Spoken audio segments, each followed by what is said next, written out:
कारी साहब हर रोज एक बच्चे को रात के 10 बजे अपने कमरे में ले जाते। वो बच्चा बाहर आता था।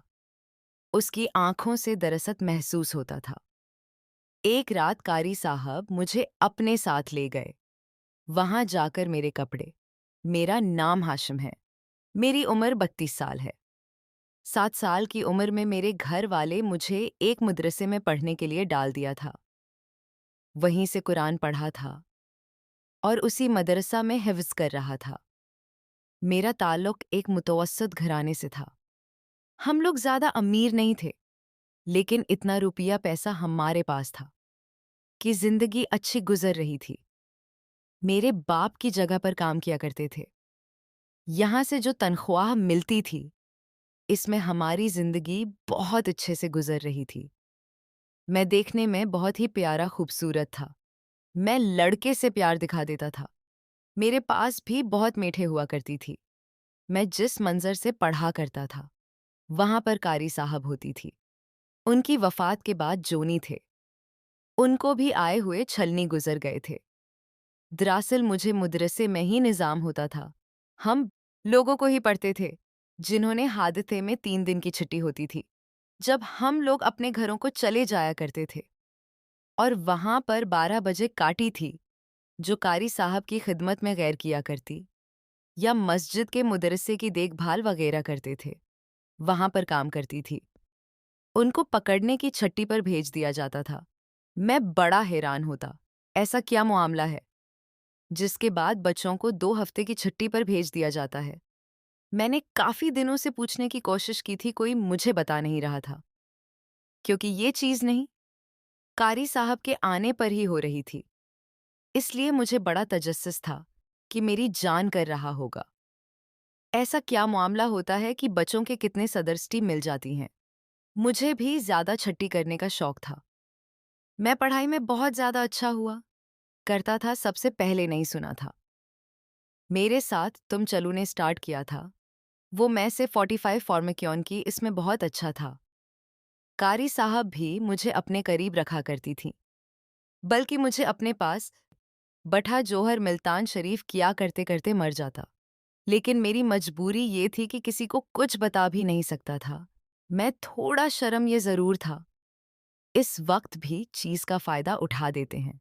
मुझे अपने पास बिठा लेती और मुझे हाथ में लगाया करती। कभी मेरी कमर पर हाथ लगा दिया, कभी टांगों पर हाथ फेरते हुए, कभी कभी बाजों पर, और कभी तो हाजिर मेरे सीने पर रख देते और नीचे की तरफ जाने लगती।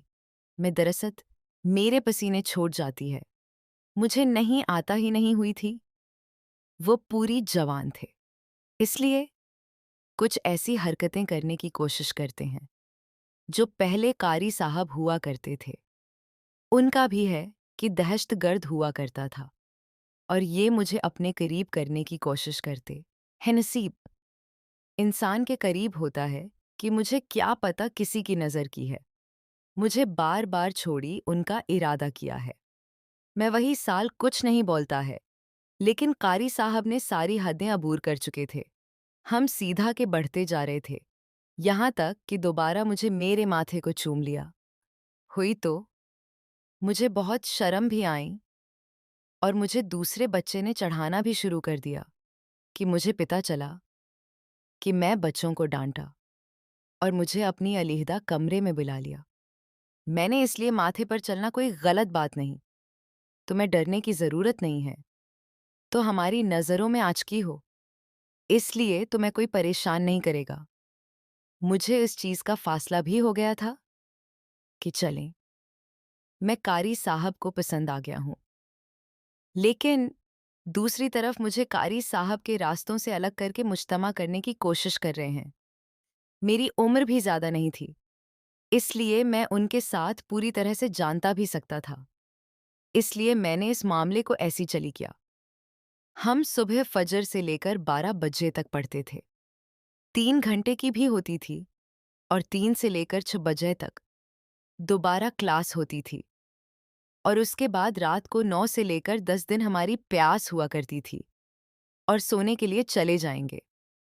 और मौलवी साहब हम सब की निगरानी के लिए चक्कर लगाते थे जो बच्चे सो जाते हैं, कुछ नहीं कहते हैं, जिन्हें सहूलतें नहीं देते हैं ताकि बच्चे जल्दी सो जाते हैं, और किसी बच्चे के साथ ले जाती न जाने के साथ क्या होता नहीं पाता, और बेचारा किसी को कोई पिता भी नहीं था, चल चुका था। जिस तरह मैंने आपको पहले भी बताया, कमीनी के आखिर में 3 दिन की छुट्टी होती थी। 2 लड़कियों का रेसलिंग लोग देते थे। अब उसमें मेरी बारी और मेरे दोस्त अमीर था। उसकी बारी आ चुकी थी। हम दोनों को कारी साहब ने रोक लिया था। मुझे डर भी लग रहा था, अपना जानिब से क्या हो गया, क्योंकि छुट्टी भी तो सबको होनी चाहिए। जाने से क्या, कुछ हमसे करवाई गई, जिस पर रोक लिया है। पहले 10 दिन कारी साहब मेरी दोस्त को 10 बजे अपने पास बुला लिया। आपने कल डर रहा था, न जाने क्या होगा, जो अपनी बारी का इंतजार कर रहा था कि उस कमरे में लेकर नहीं गई थी। मेरा दोस्त कारी साहब के कमरे में चला गया। थोड़ी देर के बाद चीखने की आवाज आने लगी को खुश करने की कोशिश करते, लेकिन बच्चा बार बार कहता है, मुझे बहुत दर्द हो रहा है, खुदा के वास्ता मुझे जाने दो, मुझे छोड़ दें। भाईजान पाकिस्तान। लेकिन कारी साहब पूरी परंदे बने हुए थे। उनकी किसी बात को नहीं समझते थे। वो अपने काम में मगन थे। उनकी एक नहीं सुनी थी। जब मैं सारा मामला देखा तो मैं फ़ोन के साथ रिकॉर्ड कर दिया और मुदरसे की इंतज़ामिया को भी देखा दिया। उन्होंने पुलिस बुलाई, जो कारी साहब को पुलिस पकड़ कर लेगी। साहब को 10 साल की सज़ा हुई। उसके बाद मेरे सारे दोस्तों ने मेरा शुक्रिया अदा किया है।